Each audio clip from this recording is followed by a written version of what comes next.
രാഹുൽ മാങ്കൂട്ടത്തിൽ നമസ്കാരം. വളരെ ധാർഷ്ട്യത്തോടെയുള്ള മാധ്യമപ്രവർത്തകരുള്ള ഒരു പെരുമാറ്റമാണ് നമ്മൾ കണ്ടത്. സ്വന്തം രാഷ്ട്രീയ പാർട്ടിയിൽപ്പെട്ടവർ ഒരിടത്ത് സമരം ചെയ്യുന്നു, നടപടിയെടുക്കണമെന്നാവശ്യപ്പെട്ട സർക്കാരിനെതിരെ. അതേസമയം തന്നെയാണ് ഇത് ആടുകളെ തമ്മിലടിപ്പിച്ച് ചോര കുടിക്കലാണ് മാധ്യമപ്രവർത്തകർ ചെയ്യുന്നത്.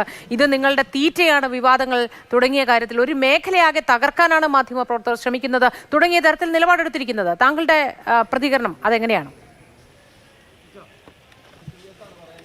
അല്ല, ഈ വിഷയത്തിനകത്ത് എന്നെ അത്ഭുതപ്പെടുത്തുന്നത് ഒരു CPM-ന്റെ MLA-ക്ക് വേണ്ടിയിട്ട് എന്തിനാണ് BJP-യുടെ കേന്ദ്രമന്ത്രി ഇത്ര സ്വന്തം പ്രതിച്ഛായയ്ക്ക് തന്നെ കളങ്കം വരുന്ന രീതിയിൽ പ്രകോപനപരമായി പ്രതികരിക്കുന്നതെന്ന് എനിക്ക് മനസ്സിലാകുന്നില്ല. ഇപ്പം മാധ്യമ പ്രവർത്തകന്റെ ഏതെങ്കിലും ചോദ്യം അതിനകത്തൊരു അനിഷ്ടം ഉണ്ടായിട്ടുണ്ട് എങ്കിൽ സ്വാഭാവികമായും ആ ചോദ്യത്തിൽ നിന്ന് ഒഴിഞ്ഞു മാറാനും ഈ ചോദ്യത്തിന്റെ നിങ്ങളുടെ ഉദ്ദേശ ലക്ഷ്യം ശരിയല്ല എന്ന് പറയാനും ഒക്കെയുള്ള സ്വാതന്ത്ര്യം ഈ നാട്ടിൽ എല്ലാവർക്കും ഉണ്ട്. പക്ഷേ തള്ളി മാറ്റുക എന്നൊക്കെ പറയുന്നത് ഒരു തരത്തിലും അംഗീകരിക്കുവാൻ കഴിയുന്നതല്ല. ഇപ്പം നമ്മളൊക്കെ മാധ്യമ സമ്മേളനം നടത്തുമ്പോഴായാലും മാധ്യമ പ്രവർത്തകരെ കാണുമ്പോഴായാലും ഒക്കെ നമുക്ക് യോജിക്കുവാൻ കഴിയാത്ത ചോദ്യങ്ങൾ ചോദിക്കാറുണ്ട്, നമുക്ക് താല്പര്യമില്ലാത്ത ചോദ്യങ്ങൾ ചോദിക്കാറുണ്ട്.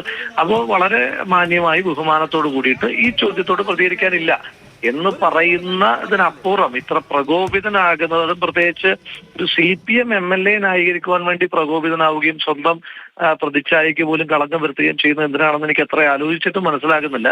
ഇതിനകത്ത് ശ്രീ സുരേഷ് ഗോപിയുടെ ചെയ്തിയിലൂടെ BJP-യുടെ സമരങ്ങൾക്ക് ഒരു ആത്മാർത്ഥതയും ഇല്ലാത്തതാണെന്നും ഇത് നേതൃതലത്തിൽ CPM-ഉം BJP-യും തമ്മിൽ അഡ്ജസ്റ്റ് ചെയ്തിട്ടുള്ളതാണ് എന്നും ജനങ്ങൾക്ക് ബോധ്യപ്പെട്ടിട്ടുണ്ടല്ലോ. കാരണം ഇപ്പോൾ കേരളത്തിലെ ഏറ്റവും വലിയ അധികാര കേന്ദ്രത്തിലിരിക്കുന്ന BJP നേതാവാണ് ശ്രീ സുരേഷ് ഗോപി.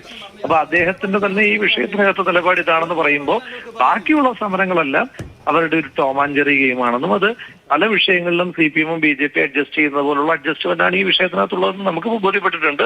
അതിനെയും ബോധ്യപ്പെടാത്തവരുണ്ടെങ്കിൽ CPM-കാരും BJP-ക്കാരും മാത്രമായിരിക്കും.